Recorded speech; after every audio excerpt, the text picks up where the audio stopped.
microfone e falem, tá? Beleza. Deixa eu... Cadê? Tá aqui.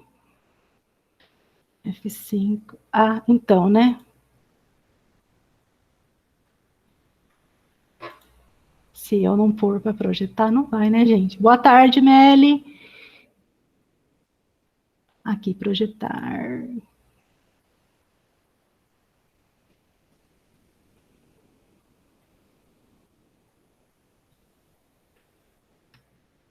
Pronto. Vocês não virem, gente, abram o microfone e falem. Se vocês não falarem, é porque tá aparecendo. Tá aparecendo? Está aparecendo. Então, beleza, obrigada. Então, gente, vamos lá para o pós-independência na América Espanhola, tá bom? Por isso, parte 2, ok? Nós vimos a independência do Haiti, nós vimos que a América Espanhola era formada por vice-reinos, certo? Que seria, por exemplo, o vice-reinado da Prata, né, do Rio da Prata, que era Argentina, Bolívia, Paraguai, não é? Então nós vamos ver depois dessa independência, desse momento de independência, o que aconteceu com esses países, tá? Como que eles foram se projetando, ok? Então vamos lá. O que nós temos como uma herança colonial, tá? Nós vamos ter a fragmentação do território e a formação dessas repúblicas. Como eu acabei de dar o exemplo aqui do vice-reinado do Rio da Prata, né? Que você tem a formação da Argentina, Bolívia, Paraguai, né? No caso da Colômbia, a região da Colômbia, você tem a Venezuela, o Equador, ok? A questão é que antes, você, por exemplo, tinha a visão do Simão Bolívar, que queria que esses territórios, eles fossem uma república só, ok? Mas, por conta, né, de divergências das elites, você acaba tendo com que elas não entram em acordo, e isso faz com que acabe gerando guerra civil, certo? Desentendimento, e por isso você tem a formação de novas repúblicas, tá? Você tem essa descentralização, né? Porque antes você tinha a América Espanhola, né, de domínio espanhol, certo? E agora você vai ter outros países se formando, diferente do Brasil, né? Que nós éramos América Portuguesa, como colônia de Portugal, mas nos tornamos independentes e continuamos um país só, certo? Na América Hispânica, você tem o domínio espanhol, e com as independências, você tem a formação de vários outros países, ok? Outras repúblicas. O que você tem também? Que o povo não participa dos movimentos de independência, tá? Por que eu coloquei de independência, certo? Porque lembra no Haiti que os escravos fizeram a revolta e eles conseguiram a independência do país. Diante disso, era mais favorável que a elite tomasse parte nesse movimento de independência para que o povo não se rebelasse, ok? Então, por isso que o povo não participa do movimento de independência, tá? Para que não haja uma inversão de pessoas no poder, ok? Se o povo assumir o poder, o que vai ser das elites, certo? Eu coloquei também isso porque nós vamos ver o México e o povo participa da Revolução Mexicana, tá? Então, por isso que eu coloquei, o povo não participa dos movimentos de independência, igual aqui no Brasil, também não houve participação popular, é a elite que encabeça todo esse movimento, tá? Para que eles possam manter também os seus privilégios, ok? Outra questão, formação das elites, né? O que você tinha antes? Você tinha os crioulos, né, que eram os descendentes dos espanhóis nascidos nas terras americanas, né, que eram as elites locais, e você tem os chapetones, né, que são os espanhóis que vieram para as terras americanas administrar essas terras em nome do rei espanhol, ok? Então, com a independência, com os processos de independência, você tem as elites agora conservadoras e você tem as elites mais liberais, tá? Quem são essas elites conservadoras? A favor da centralização do poder. Quem são as elites liberais? São aqueles que são incentivados pela Revolução Francesa. Então, eles querem um Estado descentralizado, eles querem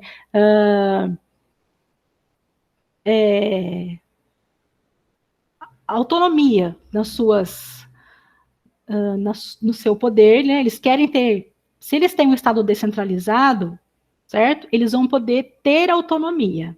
Tá? Eles querem um regime federativo, essa palavra que eu estava tentando lembrar. Eles querem um regime federativo, porque daí eles podem manter os seus privilégios, tá? Com isso, gente, não pense que eles pensavam, né, mesmo os liberais, não pensem que eles pensavam no povo, ok? Eles só querem um fator, né, que une as elites conservadoras e os liberais, é manter os seus privilégios. Ok? Não é porque eles são liberais, incentivados pelos ideais da Revolução Francesa, que eles vão pensar no próximo, tá? O próximo, no caso, é o povo. E não é isso que acontece, tá bom? E a formação do Estado Nacional, que demora anos, né, na América Hispânica, por conta dos conflitos internos, tá? Essas guerras civis. As elites que não entram em acordo, ok? E quando eu falo em acordo, gente, é uma hora que você tem a elite conservadora no poder, uma hora você tem os liberais, né? Mas você não tem uma unidade, ou seja, você não tem uma pessoa que governe para todo o território, tá? Como no Brasil, você tem a monarquia, você tem Dom Pedro. Depois você tem as regências, você tem o regente que toma decisões para todo o país, certo? Na América Hispânica, você não tem essa questão, certo? Você tem, às vezes, um território em que uma parte dele, quem se destaca é a elite conservadora, e na outra parte do território é a elite liberal. Então, você não tem uma unidade, tá? Alguém que tome decisões para o território todo, para o país todo. E isso é que causa as guerras, que causam as guerras civis, certo? E você tem uma figura importante que surge, né, aí, que é a figura do caudilho, ok? Quem é o caudilho? É aquela pessoa que ela é carismática, é aquela pessoa que se dá bem com a população, certo? Ele tem o seu próprio exército, né? É aquela pessoa que ou ela está no poder, ou ela influencia o poder, tá? Influencia pessoas que vão estar no poder, ok? A figura próxima do caudilho, que nós vamos ter aqui no Brasil, é o coronel, certo? O coronelismo, né? Então, o que acontece? No Nordeste, nós temos muito forte essa figura do coronelismo, ok? Aquele que se a igreja precisa, né, de uma reforma, é ele que vai pagar a reforma da igreja. Se a cidade vai fazer uma festa, é ele que vai bancar essa festa. Né? As pessoas que trabalham nas suas terras, ele pode ser padrinho, né, de alguns filhos, né, de pessoas ali que trabalham na terra. Okay? Então, é aquela pessoa que, para alguns, ele pode ser bem visto. Ok? Ele pode tanto assumir o poder, como pode fazer com que você vote na pessoa que ele quer que seja no poder, que é o famoso voto de cabresto, né? Então, se o coronel ele não governava, né, ele fazia com que você votasse na pessoa que ele queria, certo?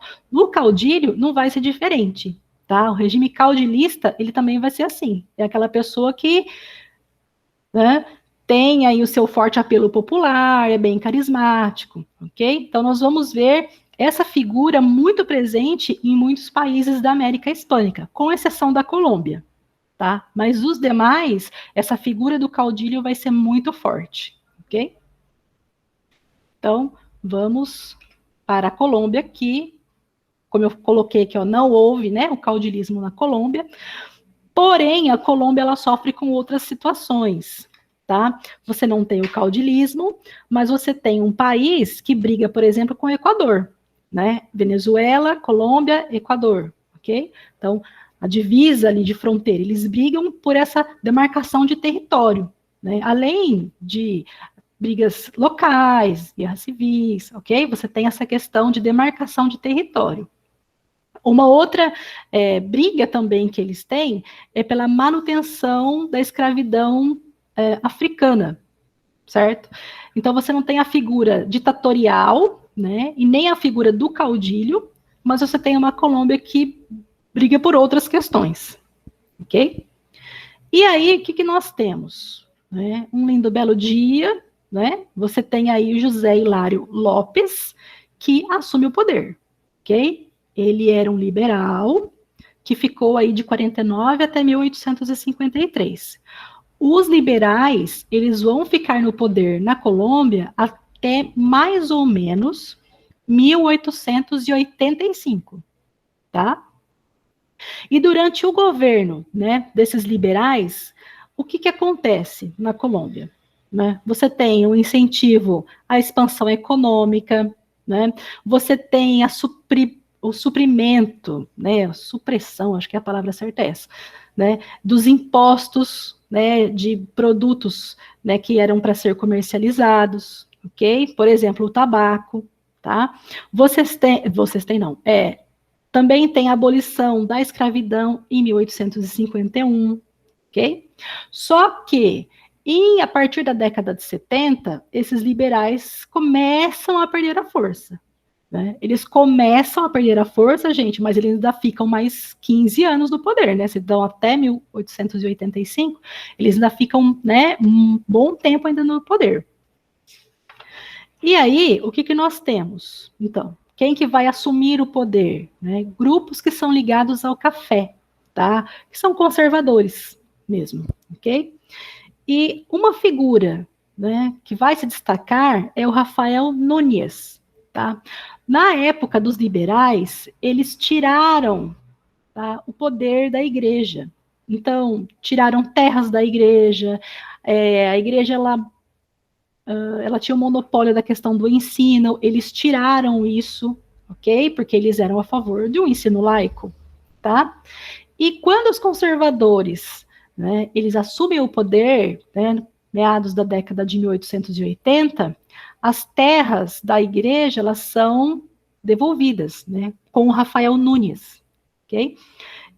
Não só as terras da igreja, como também o monopólio do ensino. Então, uma outra questão que você vai ter na América Hispânica é a forte influência da igreja, ok? Aqui no Brasil nós temos também, não tanto, mas nós temos, mas na América Hispânica isso é bem forte, certo? Tanto que na Colômbia até hoje a igreja ela tem uma forte influência, certo? Na verdade, né, a igreja, quando eu falo igreja católica, tá, gente? Né, ela tem uma forte influência mundial, né? Até hoje. Né? Mas, por exemplo, nessa época, né, você vai ter uma igreja muito presente. Então, quando ela retoma suas terras e o monopólio do ensino, ela vem com força total. Ok? E, com isso, então, você não tem caudilho na Colômbia, tá? Mas em outros países nós temos. E aí nós vamos ver dois países que têm, né, a figura do caudilho, que no caso é a Argentina e o próximo é o México, tá? O que nós temos no México? Né? Nós temos regiões também que não se dão muito bem, certo? Quando eu falo que não se dão muito bem, são regiões que pensam de um jeito, né? E regiões que pensam de outro, tá? Então, você tem uma região que quer um governo mais centralizado e uma região que não quer isso, ok? Então, é o surgimento de dois partidos. No caso, o governo centralizado, que é do Partido Unitário, e o governo federal, que é o Partido Federal, que quer um regime mais federativo, um regime de república, ok? Pode acontecer também de você ter alguns, né, como eu já falei, né, alguns liberais, eu não sei se eu falei, mas alguns liberais, eles eram a favor da monarquia constitucional. É um grupo pequeno? É um grupo pequeno, ok? Mas é um grupo que pode influenciar, tá? Então, você tem o Partido Federal, ok? E você tem o governo, o Partido Unitário. Esses partidos, o Partido Federal, ele é mais voltado para os caudilhos do interior, certo? Esses caudilhos, eles não se davam, né, com os grandes comerciantes, que eram o Partido Unitário, certo? E aí, o que você tem, né, diante dessa briga toda, certo? Você tem o Juan Manuel de Rosas, né, que era governador da província de Buenos Aires, um caudilho que ficou anos no poder, como nós podemos ver aí, certo? E você tem a província de Buenos Aires e a cidade de Buenos Aires, certo? Atualmente, a província de Buenos Aires, a capital é La Plata, e você tem a cidade autônoma de Buenos Aires, que é a capital do país, ok? Então, são Buenos Aires diferentes, certo? Ele era governador da província. Mas qual era a intenção dele? Fazer com que a cidade de Buenos Aires, ela fosse, o seu poder fosse estendido a todas as demais províncias. O poder partisse dali, né, e tomasse conta de todo o restante do território, certo?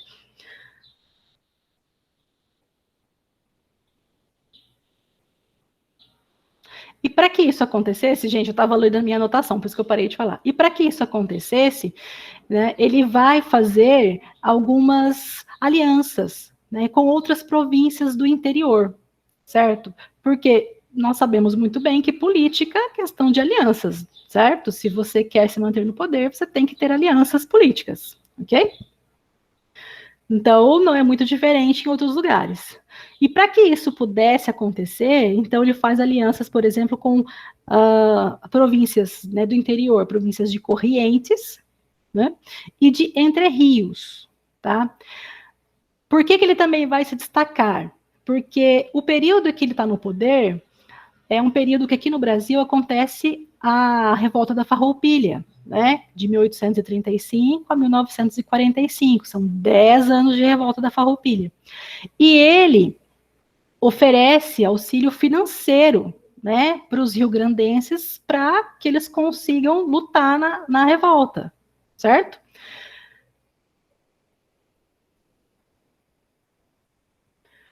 Muito bem. E aí,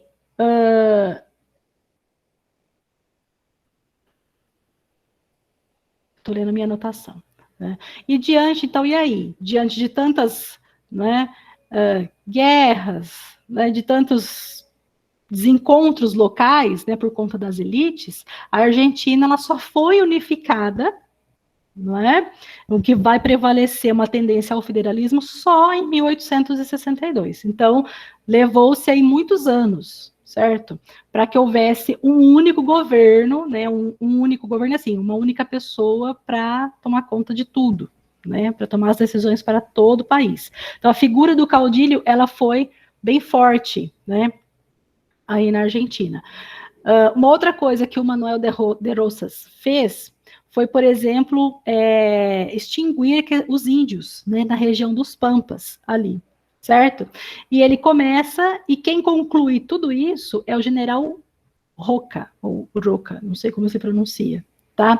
Então, ele também é uma pessoa que ele quer exterminar, né, os índios ali, certo? Muito bem.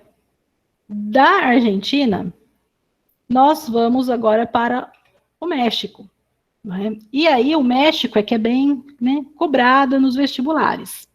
O que nós temos, né, depois da independência do México? Lembra que eu falei que ele passou por um período de monarquia, certo? Foram alguns meses apenas, e ele volta, né, e aí é proclamada a república.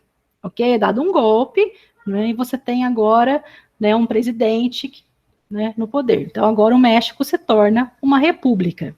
Certo? O que acontece, não é, depois de muitos anos? Né, porque você tem liberais, né, que querem uma reforma agrária. Você tem conservadores que não querem reforma agrária. Ok? Então, diante de, né, essas questões, você vai ter um caudilho que vai se destacar, que é o Porfírio Dias, né? O período que ele ficou no poder é conhecido como Porfiriato, tá? Se vocês lerem a respeito do Porfiriato, é o governo do Porfírio Dias, ok? Ele ficou aí todos esses anos do poder, mais de 30 anos, certo? Durante o seu período de governo, o México teve um desenvolvimento? Sim, ok? Ele vai começar a se industrializar, certo? Porfírio Dias faz empréstimos, né, de governos estrangeiros, e ele vai, então, investir na industrialização do México, ok? Quem que vai se beneficiar de toda essa industrialização? Os grandes latifundiários, né, e empresários, ok? São essas pessoas que vão se beneficiar.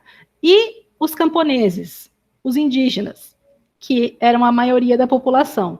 Deixa eu pegar minha água. Esses vão continuar vivendo numa situação difícil. Tá? Mesmo que a intenção fosse fazer a reforma agrária, né? Porque os indígenas eles estavam acostumados a trabalhar na terra, certo? Então, se eles conseguem, né, se os liberais conseguem fazer uma reforma agrária, distribuir as terras, ok? E aí, né, dividir em pequenas propriedades, para que cada um, né, tenha a sua, quem que vai trabalhar nas terras dos grandes latifundiários? Então, a intenção não era distribuir as terras, né, para você ter quem trabalhe nas suas terras, certo? E aí, o que que nós temos, né, no final do século XIX, começo do século XX? Essa lei dos baldios, tá? Que é parecido com a nossa lei de terras, como está aqui. Por quê? Aqui no Brasil, a lei de terras, ela vem para tornar a terra um bem comerciável. Antes ela era doada, né, pelo governo. Agora, ela pode ser comercializada, ok? Quem consegue comprar uma terra aqui no Brasil durante o século XIX? Os grandes latifundiários também, certo? Que na época você já vai ter os senhores de café, né? Você também já teve imigração para as terras brasileiras. Para um imigrante conseguir comprar uma terra, ele teria que estar no Brasil há um determinado período. Se eu não estou errada, acho que 3 anos. Né? Ele teria que estar no Brasil há no mínimo 3 anos para poder comprar um pedaço de terra. Ok? Para um ex-escravo comprar terra, ele teria que ter guardado dinheiro por muito tempo. Ok? Essas terras não eram baratas. Então, a lei de terras, aqui no Brasil, ela foi criada para beneficiar os latifundiários, ok? A lei dos baldios, ela teve a mesma intenção, beneficiar os latifundiários e empresários, investidores estrangeiros, ok? E não a população, certo? Então, a população ela vai ficando cada vez mais, não despreparada, mas ela vai ficando cada vez mais de lado, ela vai se revoltando, certo? Ela vai ficando incomodada, ok? Você tem um crescimento também desenfreado, o que faz com que, né, só aumente essa questão, né, da insatisfação popular, tá? Dos camponeses e dos indígenas, ok? Então, diante, né, de um período em que as terras são expropriadas pelo Estado, certo? E são repassadas aos latifundiários e empresários, e a insatisfação popular só cresce, não é? Surge a figura do Francisco Madeiro, ok? Que era um liberal, que vem disputar uma eleição com o Porfírio Dias, ok? Mas o Porfírio Dias vence as eleições, claro, né? Por conta de fraudes. O Porfírio Dias manda prender o Francisco Madeiro, ok? Só que o Francisco Madeiro consegue, depois de um tempo, sair da prisão, dar um golpe, né, e tirar o Madeiro do poder. Né?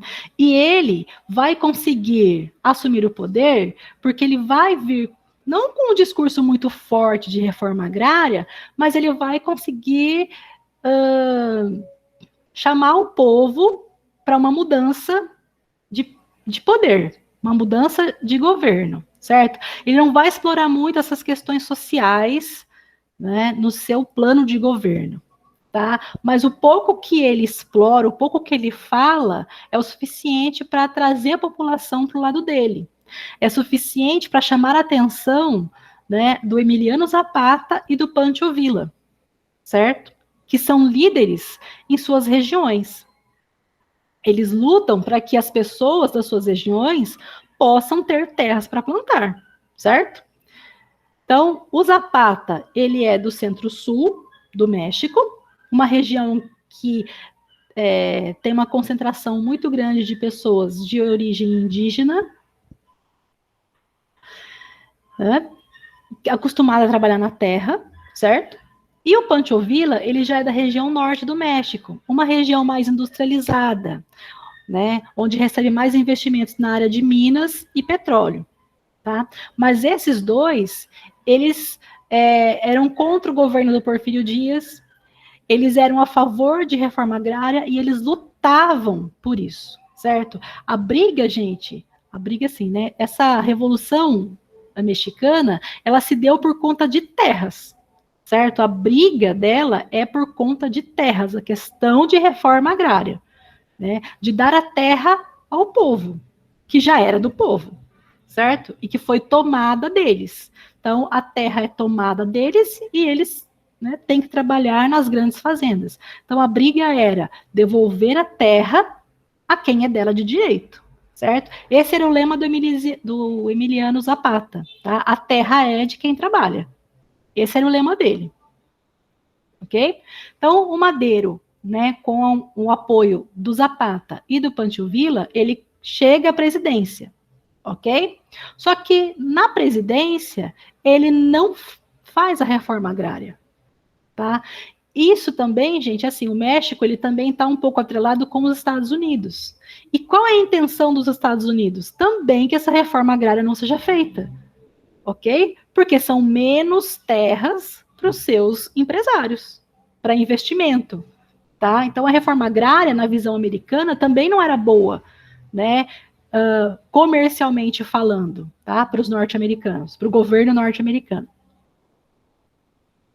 Ok? Então, sem reforma agrária, o Zapata e o Pancho Villa deixam de apoiar o Francisco Madeiro, né? E aí, o Zapata ele vai anunciar esse plano de Ayala, tá? Esse plano de Ayala é a intenção de expropriar terras no centro-sul do país, né? E distribuir para as pessoas, né?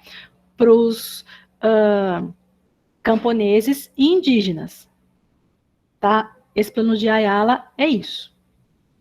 E as terras, né, que não são cultivadas, né, que são terras que o governo vai acabar expropriando, ok? São chamadas de ejidos, tá?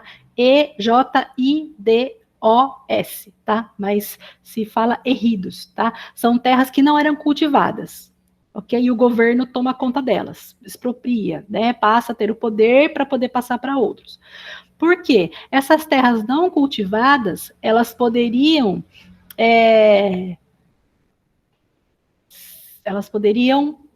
ter esses camponeses se apropriando dela. Deixa eu ver se eu consigo explicar de uma maneira melhor.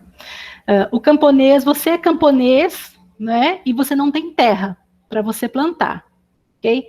Essas terras que não são cultivadas, né? Que ninguém tá lá, ok? Você pode então tomar essa terra para você e plantar, certo? Você pode fazer dessa sua terra a sua propriedade, ok? Então, não é um que você vai invadir, ok, gente? Mas é uma terra que ninguém está mexendo, então você pode se apropriar dela. E aí você poder viver da renda da terra, tá? Então, essas terras que você poderia estar vivendo nelas, o governo tira, porque não tem ninguém lá mesmo, ele tira e passa para outro, tá? Se ficou confuso, vocês me falem. Então, o Porfírio Dias, no poder, não faz reforma agrária. O Madeiro, né, não faz reforma agrária. O Emiliano Zapata e o Pancho Villa, não é, que lutam por isso, né? Eles vão, então, contra o governo do Francisco Madeiro. Eles vão deixar de apoiar o Francisco Madeiro, ok? O Madeiro, ele vai ser substituído pelo general Victorino Huerta, ok? O Vitorino vai mandar prender o Madeiro, vai destituir o Madeiro e vai fuzilá-lo, ok? Então, você tem pressões sobre o governo do Francisco Madeiro. Então, você tem a pressão do Zapata, do Pancho Villa, você tem a pressão do general Vitorino Huerta, ok? Além de outros setores da sociedade que acabaram também, né, conspirando contra o Madeiro. E aí ele acaba perdendo o seu poder. O Vitorino Huerta, né, também sofre pressões, ok? Do Zapata, do Pancho Villa e também pressões estrangeiras, certo? Ele também não aguenta toda essa pressão e acaba renunciando, tá? Quem que vai estar no lugar dele? Quem que vai assumir, né, o poder? O Venustiano Carranza, que era um governador, né, que vai assumir esse poder. Que também, gente, não vai fazer a reforma agrária, certo? Isso tem que ficar claro na cabeça de vocês, que todos que entraram no poder não fizeram a reforma agrária, que era algo que o povo clamava, certo? As pressões populares também são fortes. Por isso que lá no começo eu coloquei que o povo não participou do movimento de independência. Porque aqui o povo, ele vai se reunir e ele vai pressionar o governo, certo? Então a participação popular aqui na Revolução Mexicana, ela é forte, tá? Então ela é uma revolução de caráter liberal e popular. Ok? Então, que eles lutavam para que tivessem o direito à terra, tá? Durante todo esse período, ok? O Carranza, qual era a visão dele? Que só o governo federal poderia fazer projetos sociais, poderia fazer a reforma agrária, certo? Essa era a visão dele. Mas ele também não fez. Só que com ele é que as coisas, a revolução em si, ela muda. Deixa eu pegar meu outro livro aqui. Com ele é que a revolução vai mudar. Os rumos da revolução vão mudar. É isso que eu estou querendo dizer, né? Porque você tem pessoas que estão lutando e ele no poder. Ele tem a ajuda, né, dos americanos, ok? E em 1917, por que o processo revolucionário chega ao fim? Porque você tem uma nova Constituição no México. E essa Constituição, né, ela vai trazer alguns benefícios para os camponeses, para os trabalhadores, para os trabalhadores, ok? E com isso, tendo esses benefícios, a revolução perde a sua força.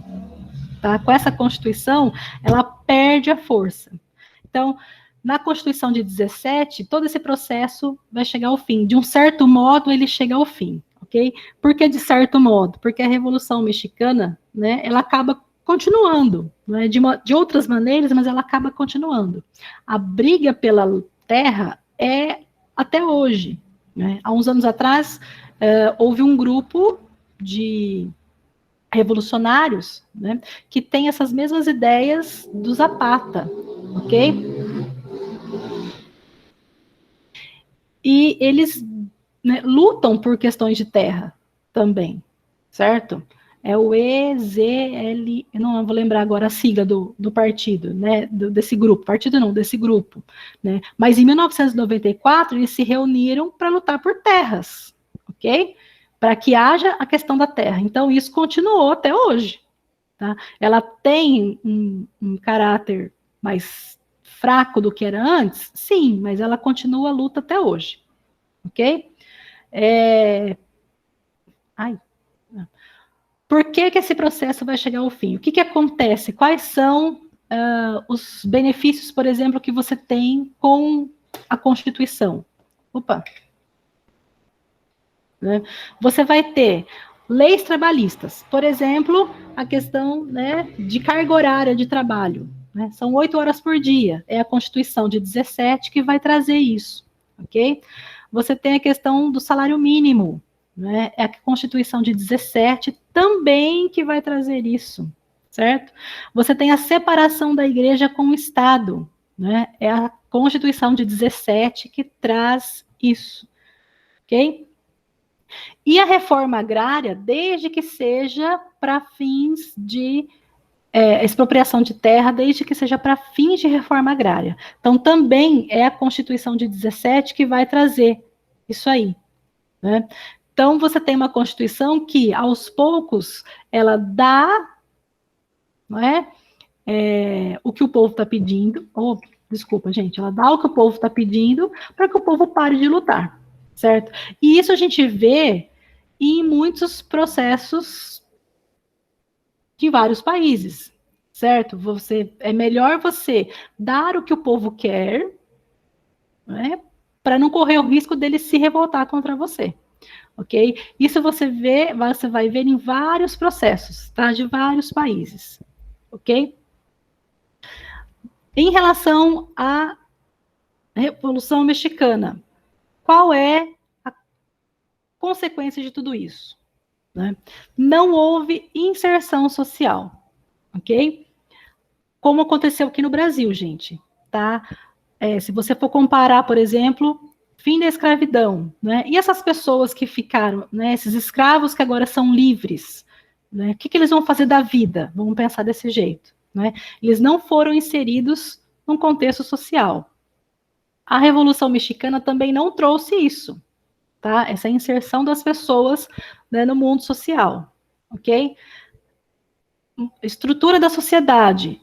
Continuou os grandes latifundiários e os poderosos, né, no poder, e o povo sempre passando necessidade. O povo numa situação, né, mais difícil. Se você for comparar com o Brasil, é a mesma coisa. Nos tornamos independentes, né, mas você tem sempre a elite mantendo o seu poder. Nos tornamos república, né, e continuamos com a elite mantendo seus privilégios e o povo sempre precisando de ajuda, né? O povo sempre tentando ter algo mais, ok? Por isso que com o tempo você vai ter algumas revoltas no Brasil, você vai ter greves no começo do século XX, né, nos anos, acho que 1910, 1917, você tem greves, ok? Então você tem pessoas que estão clamando por mudanças, né? Porque achavam que sempre que quem estava no poder poderia fazer,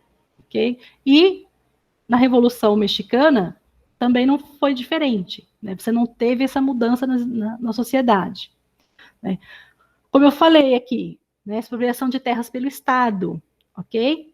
Para a reforma agrária, só se for para isso, né? E algumas leis trabalhistas, né? Que é a questão do salário, a questão do horário de trabalho, né? Então, você vai ter essas consequências em relação, né, à Revolução Mexicana.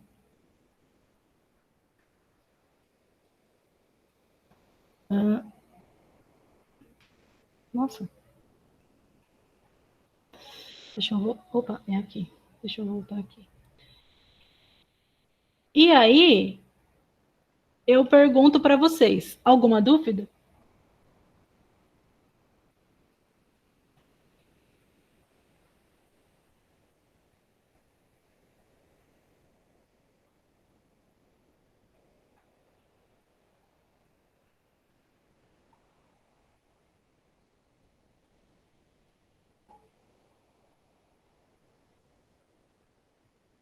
Gente, responde.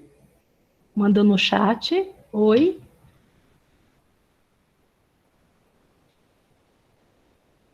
Tá tranquilo por enquanto. Ah, então beleza. Então tá, gente. Então, nossa aula de parte 2, né, de independências da América Espanhola, acaba aqui. Eu vou pedir para a Paola parar de gravar.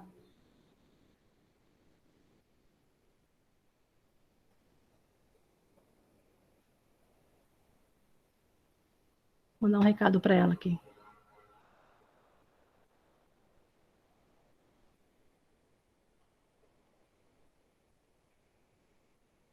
Vou mandar um recado para ela parar de gravar, gente.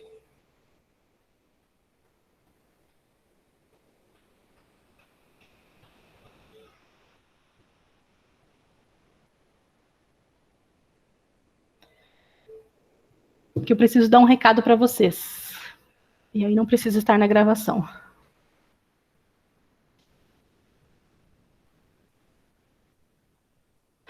Ah, gente, se vocês puderem, assistam o filme da Revolução Mexicana. Eu não sei se vai ter no YouTube, eu não sei se vai ser fácil de encontrar, tá? Mas vai mostrar a questão da participação do povo. É bem interessante, tá? O filme. Né? Tem também, acho que o filme do Emiliano Zapata, que conta a história da vida dele, ele como líder político, ok? Também é bem interessante de vocês assistirem.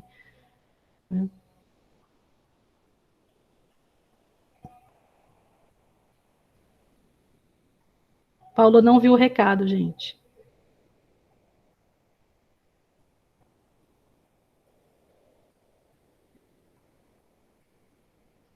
Bom. Gente, então é o seguinte, alguma dúvida? Eu vou perguntar de novo, porque daí a nossa aula vai acabar. Daí eu mando o recado lá no grupo mesmo, não tem problema.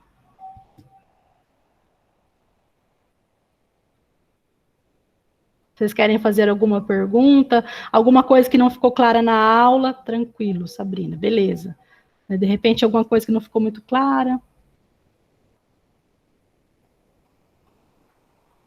Então tá.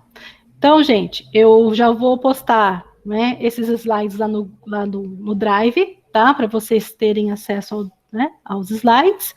E, com isso, nossa aula encerra aqui, tá bom? Então, tenham um bom término de sábado. Faz uma aula de exercícios, prof. Então, eu vou conversar com vocês lá no grupo, pode ser? Porque senão eu vou dar o recado e vai estar gravando e não precisa estar gravando. Então, beleza. Tá? Então, gente, bom fim de sábado para vocês, bom domingo, bom fim de semana e até mais, tá? Tchauzinho.